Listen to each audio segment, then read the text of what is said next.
కొన్ని నిమిషాలు చెప్పి ముగించాలని నేను ఆశపడుతున్నాను. మరలా చెబుతున్నాను, ఆడవారికి ఇష్టమైనది ఏంటి, మగవారికి ఇష్టమైనది ఏంటి?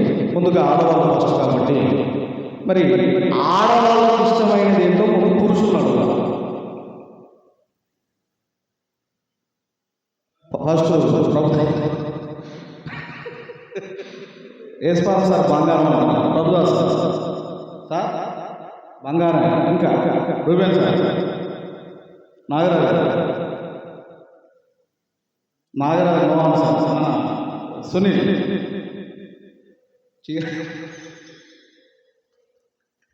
చీరలు, ఇంకా మన దేవాలయం,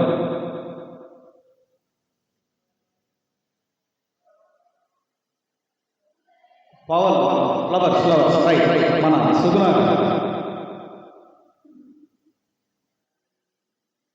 సామెత,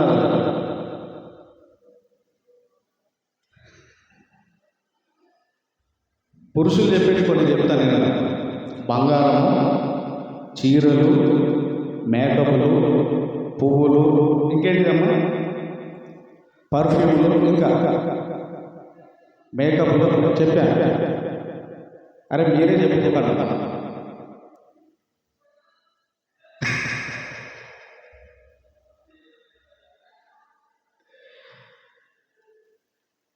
రైట్, ఉన్నాయి కొన్ని, ఎందుకంటే తెలుసు మీకు. రైట్, ఇప్పుడు నేను స్త్రీలను అడుగుతున్నాను, పురుషులకు ఇష్టమైనది ఏంటమ్మా?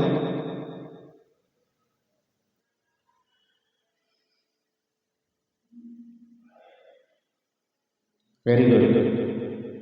పురుషులకు ఇష్టమైనది భార్య అని యేసుపాదం సార్ చెప్పారు. కొంతవరకు అది కరెక్ట్. ఎందుకంటే ఆదాము దగ్గరికి ఫస్ట్ అపవాది వచ్చి, తర్కం వచ్చి, ఆ పండు తినమని తెలియలేదండి. ఆయన పండు తినమని తెలియలేదు. ఆదాము సాతాను మాట వినలేదు, కానీ అవ్వ వచ్చి పండు తింటామని రావకుండా అనగానే వెంటనే తినేశారు. అంటే ఇప్పుడు ఎవరి మాట అన్నాడు?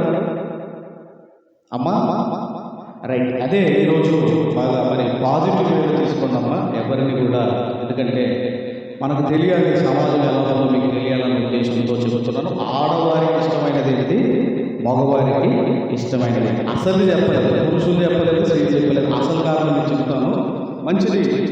ఒక ప్రపంచాన్ని పరిపాలిస్తున్న చక్రవర్తి, ప్రపంచాన్ని మొత్తం వరల్డ్ను పరిపాలిస్తున్న ఒక చక్రవర్తి తన రాణిని గార్డెన్లోకి తీసుకెళ్ళాడు.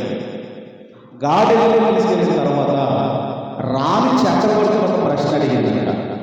ఏమని ప్రశ్న అడిగిందంటే, నాకు ఇష్టమైనది ఏంటి అని రాణి చక్రవర్తిని ప్రశ్న అడిగినప్పుడు ఆయన ఏం చెప్పాడంటే చెప్పాడు, బంగారం, చీరలు అని. ఆయన ఏం చెప్పాడంటే చక్రవర్తి కాబట్టి 250 ఐటమ్స్ చెప్పాడట. ఎన్ని ఐటమ్స్ అమ్మా? 250 ఐటమ్స్ చెప్పాడట. అందులో రాణికి ఇష్టమైనది ఏది లేదు. అప్పుడు ఆ అన్నదట, నువ్వు ఒక చక్రవర్తివి, నాకు ఇష్టమైనది ఏంటో నీకు తెలియదా అని అక్కడి నుంచి అలిగి వెళ్ళిపోయాడు. అప్పుడు వెంటనే చక్రవర్తి ఒక మీటింగ్ కండక్ట్ చేశాడు. ఆయా దేశాల రాజులను పిలిపించాడు, తన మంత్రివర్గాన్ని అందరినీ కూడా పిలిపించి ఇదే ప్రశ్న చేశాడు. ఏ ప్రశ్న అంటే, ఆడవారికి ఇష్టమైనది ఏంటి అని ప్రశ్న చేసినప్పుడు అందరూ కూడా సేమ్ ఇవే చెప్పారు. బంగారం అండి, అదండి, ఇదండి చెప్తే లేదు, అది కాదు. మీరు ఇంటికి వెళ్ళి 24 hours మీకు టైం ఇస్తున్నాను. మళ్ళీ రేపు వచ్చి ఆడవారికి ఇష్టమైనది ఏంటో వేరు చేసి మీరు చెప్పాలని చెప్పినప్పుడు అన్ని ఇంటికి వెళ్ళారు. 24 hours అయింది, మళ్ళీ సేమ్ ఆన్సర్స్ రిపీట్ చేశారు. ఆ తర్వాత ఇవి కాదని చెప్పాడు. తర్వాత ఏం చేశాడంటే, ఈ చక్రవర్తి ఏం చేశాడంటే, ఈయన ఒక దేశం మీదకి యుద్ధానికి వెళ్ళినప్పుడు ఆ దేశంలో ఒక తెలివి కలిగిన వాడు, జ్ఞానము కలిగిన వాడు ఉంటే వాడిని చంపకుండా ఏం చేశాడంటే తీసుకొచ్చి జైల్లో బంధించాడు. ఇప్పుడు వీడు చాలా తెలివైన వాడు అని చక్రవర్తి వెళ్ళిపోయి, నువ్వు చాలా తెలివైన వాడు, అందుకని నేను చంపలేదు, నేను ప్రిజన్లో ఉంచాను, జైల్లో ఉంచాము. అయితే నీకు ఒక ప్రశ్న వేస్తున్నాను, దానికి ఆన్సర్ కావాలంటే అడగమంటే రాజు అన్నాడు. ఏమన్నాడు అంటే, ఆడవారికి ఇష్టమైనది ఏంటో నువ్వు తెలుసుకొని ఒక 1 year లోపు నాకు ఆన్సర్ ఆన్సర్ చెప్పాలని ఒక 1 ఇయర్ టైం ఇచ్చాడట. ఒక 1 ఇయర్ టైం ఇచ్చాడట. ఇక అతనండి రాజ్యాలు తిరిగాడు. ఇక ఒకే ఒక రోజు మిగిలి ఉందండి. ఒకే ఒక రోజు. రేపు అనుకోండి. ఈరోజు ఏం చేశాడంటే ఒక ముసలమ్మ దగ్గరికి వెళ్ళాడు. అప్పాలు చేస్తారు కదండి, అప్పాలు, ఈ తినుబండారాలు అప్పాలు చేసే ముసలమ్మ దగ్గరికి వెళ్ళాడు. అయితే నాకు రోజు 5-6 అప్పాలు తినే అలవాటు ఉందంట. ప్రతిరోజు 5-6 అప్పాలు తిన్నాడంట. ఆ రోజు దిగాలు కూర్చుండి అసలు అప్పం లేదు, తినటం లేదట. అప్పుడు అమ్మ ఆ వృద్ధాప్యంలో ఉన్న తల్లి అడిగిందట. అమ్మ అడిగిందట, ఏమయ్యా ఈ రోజంతా డల్గా ఉన్నావు ఏంటయ్యా అన్నప్పుడు సేమ్ చెప్పాడట. మరి రాజుగారు నన్ను ఇలా బతికించాడు, నేను తెలివైన వాళ్ళని బతికించాడు, చెప్పలేదు. నాకు ఒక ప్రశ్న వేశాడు, నేను అన్ని రాజులు తిరిగాను కానీ ఎక్కడ కూడా ఎవరు కూడా కరెక్ట్ ఆన్సర్ చెప్పటం లేదని దిగాలుగా ఉన్నాడు. ఒకవేళ నేను ఆన్సర్ చెప్పకపోతే రేపు నన్ను చంపేస్తాడని దిగాలుగా ఉన్నప్పుడండి ఆ ముసలమ్మ చెప్పిన మాట ఏంటంటే, నీకు నీ ప్రశ్నకు ఆన్సర్ కావాలి అంటే రేపు రమ్మందండి. రేపు రమ్మందండి. ఇక అందరు ఎదురు చూస్తున్నారు.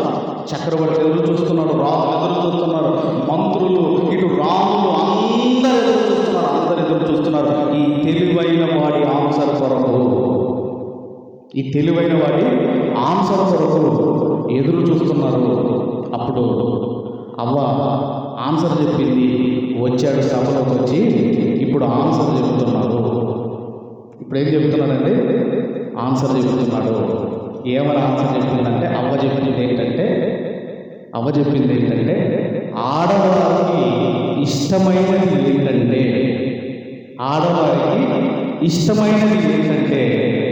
అవ్వ చెప్పిన ఆన్సర్ ఏంటంటే భర్త మీద పెత్తనం కోరుకుంటుందట. అర్థమైందా?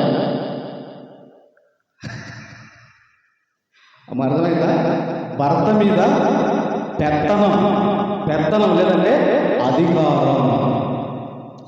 అప్పుడు చక్రవర్తి నాకెందుకు తెలియలేదురా ఈ ఆన్సరు, నీకెలా తెలిసిందిరా నేను ఇంత చక్రవర్తిని అన్నప్పుడు అండి రాజు ఆన్సర్ ఎందుకు తెలియలేదంటే రాజు స్థానంలో ఉండి ఆలోచించాడు కనుక ఆన్సర్ తెలియదు. రాణి స్థానంలో ఉండి ఆలోచిస్తే ఆన్సర్ తెలిసేది. నిజమేనా? ఇది ఎంతవరకు నిజము అని బైబిల్లోకి వెళ్ళి కూడా మనం ఆలోచన చేయగలిగితే బైబిల్లో కూడా ఇది ఎంతవరకు సమంజసం, ఇది ఎంతవరకు కరెక్ట్ అని మనం ఆలోచన చేయగలిగితే నిజమేనండి. మీరు మరి ఆడపిల్లలు ఉన్నారు, చిన్నప్పుడు మీరు ఆలోచన చేయగలిగితే చిన్నప్పుడు ఈ ఆడపిల్లల్ని మగపిల్లలు కొడతారంటే చిన్నప్పుడు కొడతారు. పెద్దదాన్ని వాళ్ళు కుడతారు, వీళ్ళు కుడతారు, మా ఇంట్లోనే ఇలా చిన్నగా ఉన్నప్పుడేమో అక్కడ కూడా నేను పెద్దదాన్ని అక్కడ కూడా వీళ్ళు ఏం చేస్తారంటే పెత్తనం అక్కడ స్టార్ట్ అవుతుంది.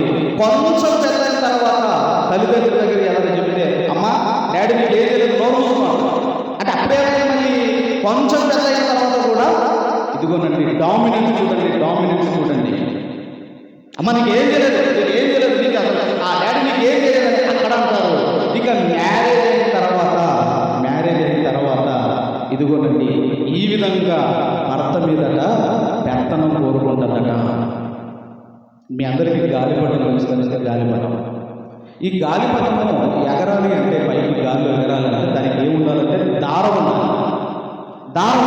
ఇది పైకి ఎగురుతున్నప్పుడు ఈ గాలిపటం అనుకుంటుందట అసలు ఈ దారం మీద ఎప్పుడు తిరగడుతుందో నేను స్వేచ్ఛగా ఎగురుతానని దారం ఈ గాలిపటం అనుకుంటుందట. ఈ దారం మీద ఎప్పుడు నాకు తిరగడుతుందో నేను స్వేచ్ఛగా ఎగురుతాను. కానీ గాలిపటానికి తెలియని విషయం ఏంటంటే ఒక మనిషి దారంతో దాన్ని కంట్రోల్ చేస్తున్నాడు అన్న విషయము గాలిపటానికి తెలియదు. ఒకవేళ గాలిపటం అనుకున్నట్టే తెగిపోయింది అనుకోండి, ఏమైందండి? ఒకవేళ మొదలు పడితే చినిగిపోయింది, ఆ కరెంటు తీగల మీద ఒకవేళ స్పార్క్స్ వస్తే కాలిపోయింది, వాటర్ పడితే పాడైపోయింది. అంటే దారమే గాలిపటానికి ఆధారం అన్నది ఎంత నిజమో అలాగే పిల్లలకు తల్లిదండ్రులే ఆధారము అన్న విషయం మనకు అర్థం కావాలి. తల్లిదండ్రులే ఆధారం పిల్లలకు. ఒక గాలిపటానికి దారం ఎంత ఆధారమో పిల్లలకు ఎవరంటే తల్లిదండ్రులు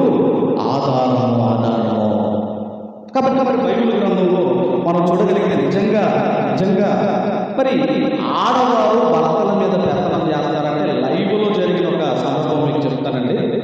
అతను నాకు కూడా తెలుసు. అతను సేవ చేస్తాడు, బ్రదర్ సేవ చేస్తాడు. వాళ్ళ అన్నయ్య, వాళ్ళ చెల్లె, వాళ్ళ అన్నయ్య, వాళ్ళ చెల్లె, మొత్తం ముగ్గురు వాళ్ళు. అన్నయ్య భార్య మొత్తం మీద ఏమైందో, ఆల్రెడీ పాస్టర్ ఫ్యామిలీ ఏమైందో మొత్తం మీద గొడవలు పెట్టుకొని అన్నయ్య భార్య వెళ్ళిపోయింది.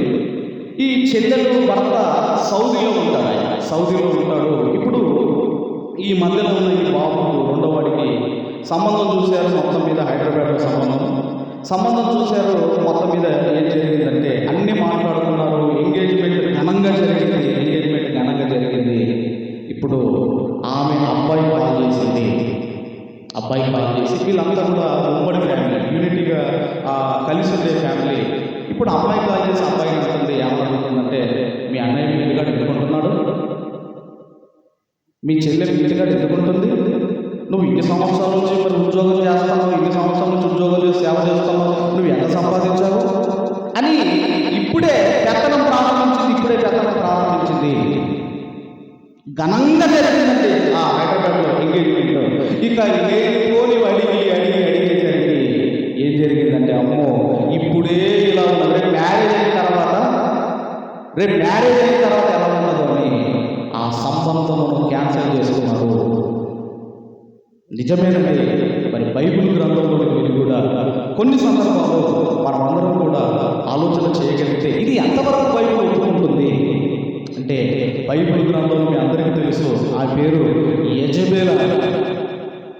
ఎవరమ్మా పేరు? యెజబెల్.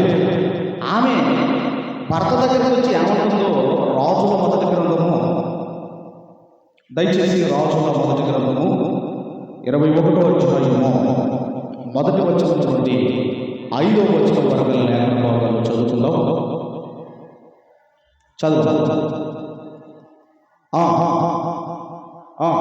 యెజ్రెయేలులో సోమ్రోను రాజైన ఆహాబు నగరును ఆనుకొని యెజ్రెయేలు వాడైన నాబోతునకు ఒక ద్రాక్ష తోట కలిగి ఉండగా ఆహాబు నాబోతును పిలిపించి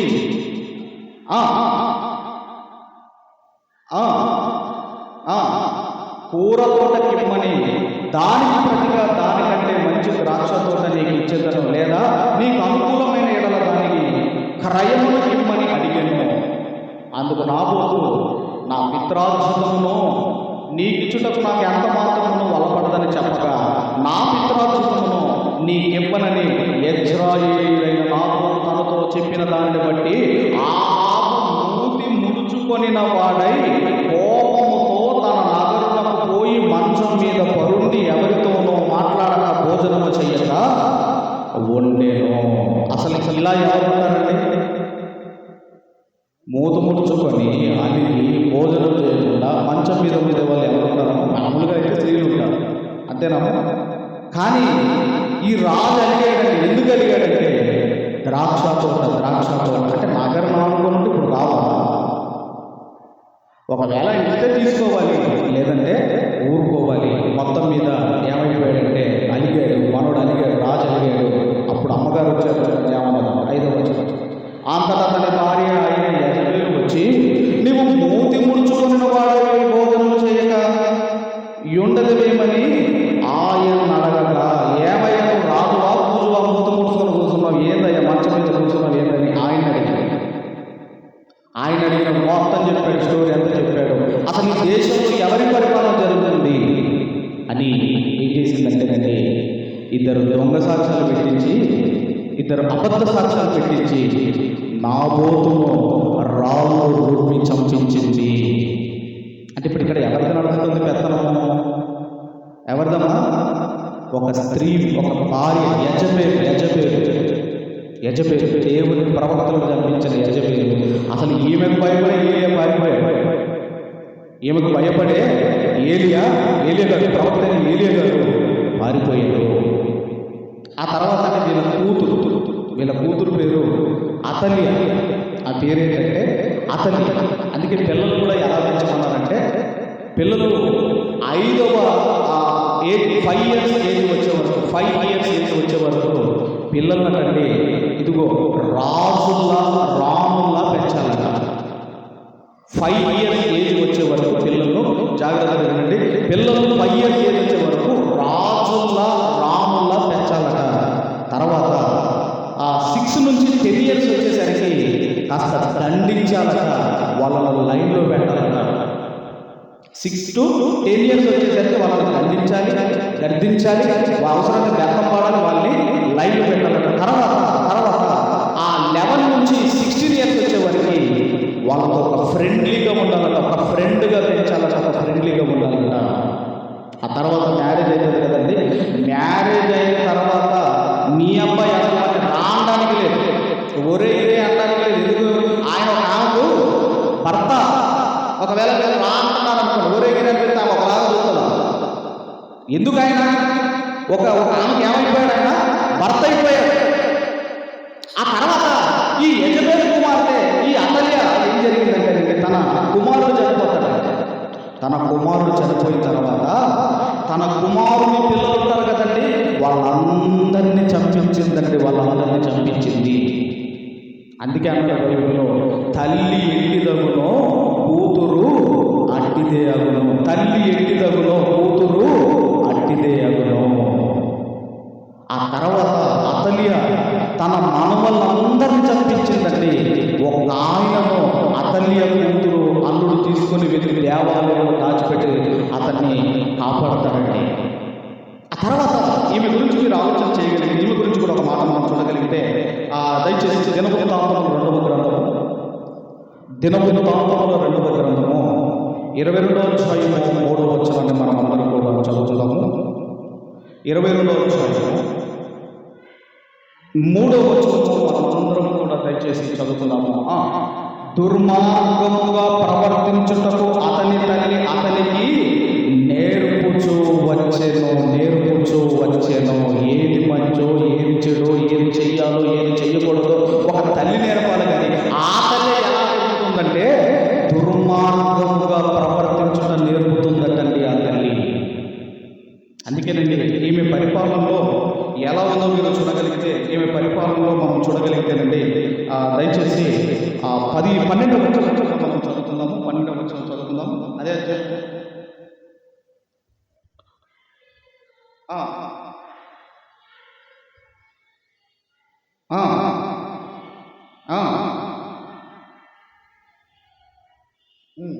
22:12 చదువుతున్నాం. 23వ అధ్యాయం డైరెక్ట్గా చదువుతున్నాం. 23వ అధ్యాయము 21వ వచనాన్ని చదువుతున్నాం. దేశ జనులందరూ సంతోషించిరి, వారు అతల్యను చంపిన తర్వాత పట్టణము నెమ్మదిగా ఉండేను. అంటే ఈమె పరిపాలించినంత కాలము దేశములో నెమ్మది లేదు. ఒక దావీదు పరిపాలించినప్పుడు, ఒక సౌలు పరిపాలించినప్పుడు, కొంతమంది రాజులు పరిపాలించినప్పుడు దేశము నెమ్మదిగా ఉన్నదండి. ఎప్పుడైతే ఇక నాదే జరగాలి, నేను చెప్పిందే కుటుంబంలో జరగాలి అంటే నెమ్మది ఉండదు. కుటుంబంలో భర్తలకు నెమ్మది ఉండదు, కుటుంబంలో పిల్లలకు నెమ్మది ఉండదు. అందుకని ఆమె ఎప్పుడైతే చనిపోయిన తర్వాత ఆ దేశము, ఆ పట్టణము నెమ్మదిగా ఉండేను. జ్ఞానం లేని స్త్రీ ఏమని ఉంటుందంటే, తన భర్తను బానిసలుగా చేసుకొని తాను మహారాణి కావాలనుకుంటారు. ఎవరు? జ్ఞానం లేదు. భర్త బానిస అయితే నువ్వు బానిసలే కదా, భర్త బానిస అయితే నువ్వు బానిస. కానీ జ్ఞానం కలిగిన స్త్రీ ఏమనుకుంటుందంటే, తన భర్తను రాజుగా చేసి తాను రాణిగా ఉండాలనుకుంటుందండి. అదే చెబుతున్నాడు 1 పేతురు పత్రిక. దయచేసి 1 పేతురు పత్రిక 3వ అధ్యాయము 5-6 వచనాలు మనం అందరం కూడా చదువుతున్నాం. 5-6 వచనాలు మనం అందరం చదువుతున్నాం. అటువలే పూర్వము దేవుణ్ణి ఆశ్రయించిన పరిశుద్ధ స్త్రీలును తమ స్వపురుషులకు లోబడి ఉండుట చేత తమ్మును తాము అలంకరించుకొనిరి. ఎలా అలంకరించుకున్నారు? లోబడి ఉండుట చేత తమను తాము అలంకరించుకునేది. ఆలోచనతో ఆ ప్రకారము శారా అబ్రహామును యజమానుడని పిలచుచు అతనికి లోబడి ఉండెను. మీరును యోగ్యముగా నడుచుకొనుచు ఏ భయములకు బెదరక ఉన్న ఎడల ఆమెకు పిల్లలగుదురు. శారా అన్నదట అబ్రహాము చూసినప్పుడల్లా ఏమన్నదట? ఓ కూలోడు అన్నదా అమ్మా? ఓ కూలివాడు అన్నదా అమ్మ? ఏమన్నదమ్మా? యజమానుడు. యజమానుడు యజమానుడు అంటే ఇదిగో బాస్. యజమానుడు అంటే ఆయన నా బాస్ అనుకుందట. ఎవరు అనుకున్నారట? శారమ్మ అనుకున్న. యజమానుడు ఆయన యజమానుడు అయితే మరి ఏమవుతుంది? యజమానురాలవుతుంది. మరి అలాగని మరి భార్య మాట వినకూడదు అంటే గృహ పరిపాలన అంతా, హోమ్ మినిస్టర్ బాధ్యత అంతా భార్యకే ఇచ్చారు. ఒకనొక సందర్భంలో భార్య మాటనే ఆగర్ దగ్గరికి వెళ్ళాడు అబ్రహాము. భార్య మాటనే ఆగర్ దగ్గరికి వెళ్ళాడు. ఇప్పుడేమో ఏడు దేవుడికి మొరపెట్టాడు. అప్పుడేమో ఆ మాట ఇప్పుడు నా దగ్గరికి వచ్చి మొరపెడతారు. వెళ్ళు, నీ భార్య మాట వినమన్నాడు. నీ భార్య మాట వినమన్నాడు. ఎక్కడన్నాడు? ఆదికాండం 21వ అధ్యాయము 21వ వచనము. ఆదికాండం 21వ అధ్యాయము 21వ వచనం. దయచేసి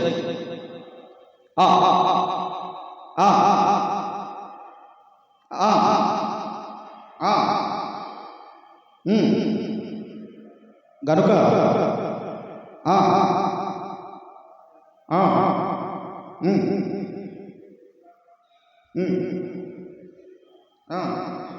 ఆదికాండం 21 సార్. ఆదికాండం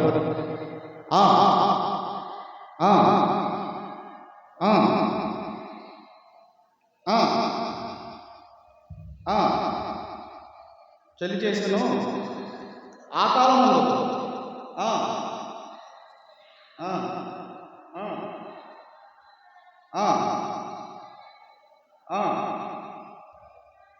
గనుక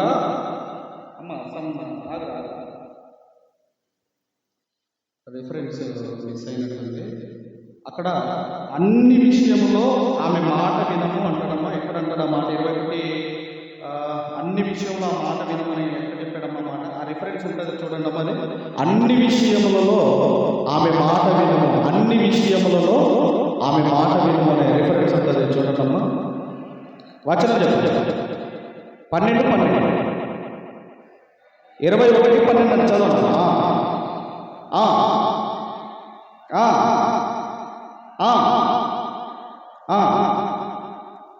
శారా నీతో చెప్పు ప్రతి విషయములలో ఆమె మాట వినుము, ఆమె మాట వినుము. అంటే భార్య మాట వినవద్దు అని కాదు. కొన్ని సందర్భాలు మీరు చూడగలిగితే స్త్రీలు చెప్పారు అంటే పర్ఫెక్ట్గా ఉంటుంది. కొన్ని సందర్భాలు, కొన్ని ఇన్సిడెంట్లు వాళ్ళు ఎలా ట్రేస్ చేస్తారంటే ఖచ్చితంగా వాళ్ళు దాన్ని ట్రేస్ చేస్తారు. అందుకే దేవుడు అంటున్నాడు, ఇదిగో అన్ని విషయములలో నీ భార్య అయిన శారాయి మాట వినుము. అంటే కుటుంబంలో ఇటు భర్త మాట భార్య గౌరవించాలి, భార్య మాట భర్త గౌరవించగలిగింది. అసలు కుటుంబాల్లో కలహాలు అనేవి ఉండవు. కానీ నేను చెప్పిందే జరగాలి అంటే కుటుంబాల్లో కలహాలు, శాంతి ఉండదు, నెమ్మది ఉండదు.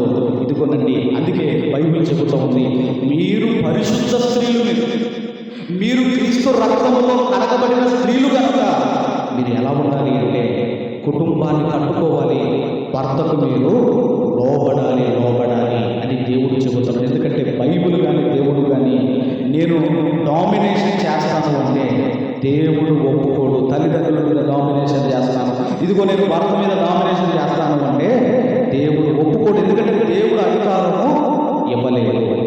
ఇది స్త్రీల గురించి. మరి ఆ పురుషులకు ఇష్టమైనది ఏంటండి? ఎప్పుడైనా మీరు గమనించాలి, పురుషులు మాట్లాడుతున్నారు అనుకోండి, 1-2 నిమిషాలు ఫోన్ కట్ అయిపోయింది, అంతేనమ్మా? 1-2 మినిట్స్లో ఫోన్ కట్ అయిపోయింది. ఒకవేళ లేడీస్ కనుక మాట్లాడుతున్నారు అనుకోండి, ఇక ఈయన వచ్చి ఇలా చూస్తూ ఉంటాడు, అయిపోయిందా లేదా, గంటలు. అంతేనండి? రైట్. ఇప్పుడు పురుషులకు ఒక డ్రస్సు 2 డ్రస్సులు ఉంటే మెయింటైన్ చేసుకుంటారు, అవునా కదా? ఏదో ఒకటి వేసుకుంటారు, అక్కడ తగ్గించుకుని అంగే వేసుకుంటారు, వచ్చేస్తారు చర్చిగా. కానీ స్త్రీలకైతే వాళ్ళు ఎవరు చెప్పారు, ఆ బీరువా తీసుకున్నాక చీరలు కిందపడి ఆ కిందపడి పోవడం. అంతేనమ్మా. తర్వాత పురుషులు ఒకవేళ వాళ్ళు క్రాప్ చేసుకోవాలనుకోండి, ఒకే కటింగ్ అండి వాళ్ళు. ఈ మధ్యకాలంలో రకరకాల కటింగ్లు వచ్చాయి, కానీ ఇలా అనుకున్నారన్నమాట, అయిపోయింది, వాళ్ళ దృష్టి అయిపోయింది. అదే స్త్రీలు అయితే అర్థమవుతుందా? ఇలా చెప్పుకుంటూ మనం వెళ్ళగలిగితే, అందుకేనండి పురుషులు ఏమన్నారంటే, పురుషులు దేనితో పోల్చారంటే టొమాటోతో పోల్చారు. ఎందుకంటే ఏ కూరలోనైనా కలిసిపోయేవారు పురుషులు. మరి ఇంకా పురుషులకు ఇష్టమైనది ఏంటి? నేను ఇదేదో ఏదో ఊరికే చెప్పడం లేదు, వాళ్ళు సర్వే చేసి తీసుకొని మీకు చెబుతున్నాను. పురుషులకు ఇష్టమైనది ఏంటి? పురుషులకు ఇష్టమైనది ఏంటి? బైబిల్లో ఒక మాట ఉంది, మీరందరూ కూడా చూడగలిగితే దయచేసి కొరంథీయులకు రాసిన మొదటి పత్రిక ఏంటో పురుషులకు ఇష్టమైనది ఏంటో మీరు చూడగలిగితే 7వ అధ్యాయం 33వ వచనం. 7:33 కొరంథీయులకు రాసిన మొదటి పత్రిక 7వ అధ్యాయం 33వ వచనం చదువు.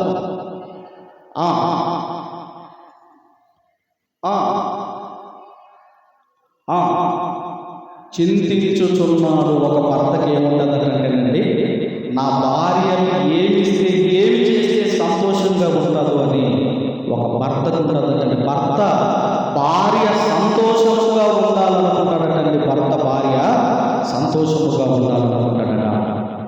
అదే భర్తకి ఇష్టమైనది. అందుకే ఎవరో చెప్పారు ఇంతకుముందు, భార్య అని చెప్పారు, భర్తకి ఇష్టమైనది భార్య.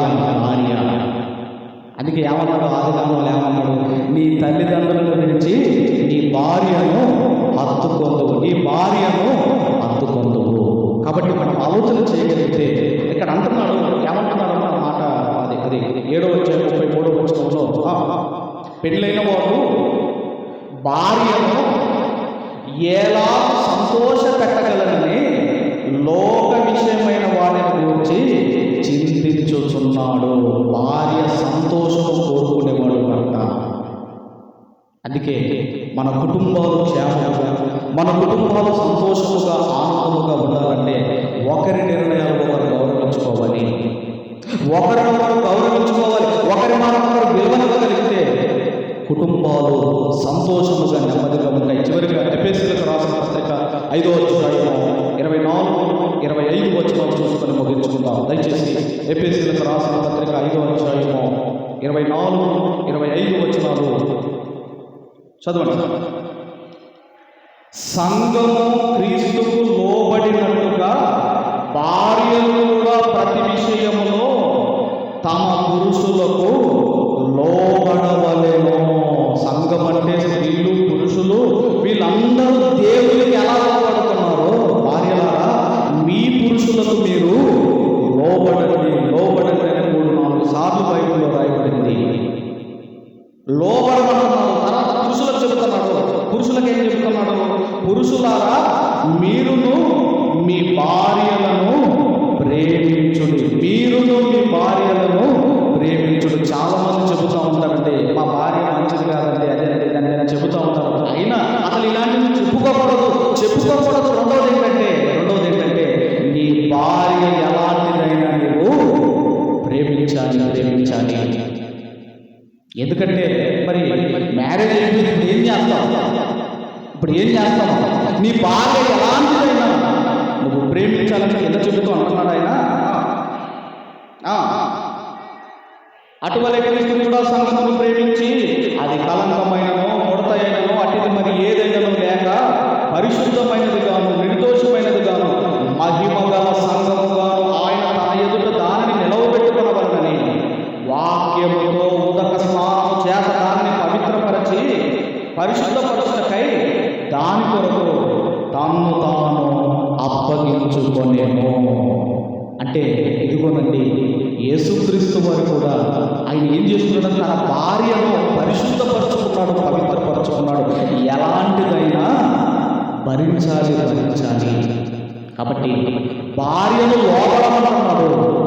భర్తనేమో ప్రేమించమంటున్నాడు. లోబడండి, ప్రేమించండి. ఇదిగోనండి, పండంటి కాపురానికి రెండే రెండు సూత్రాలు. నువ్వు లోబడు, ఆయన ప్రేమిస్తే నీ కుటుంబము పచ్చగా ఉంటుంది, నీరు కట్టిన తోట వలె మీ కుటుంబము ఉంటుంది. కాబట్టి మనం ఆలోచన చేయగలిగితే, మీరు ఎవరు అంటే మీరు పరిశుద్ధ స్త్రీలు, మీరు పరిశుద్ధ స్త్రీలు.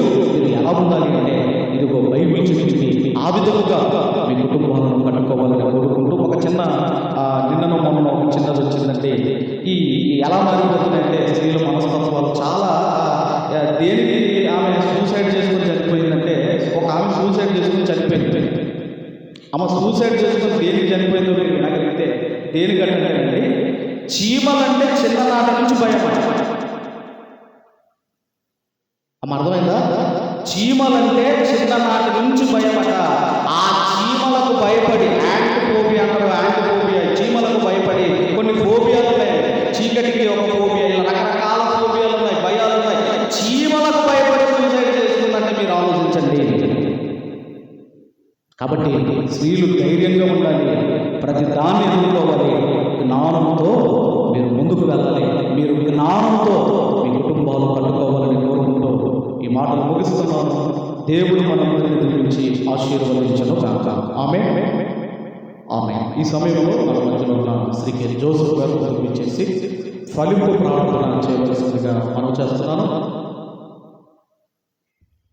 మేరీ జోసెఫ్ గారు వారు పంపించేసి ప్రార్థన చేయవలసిందిగా మనం చేస్తున్నాం.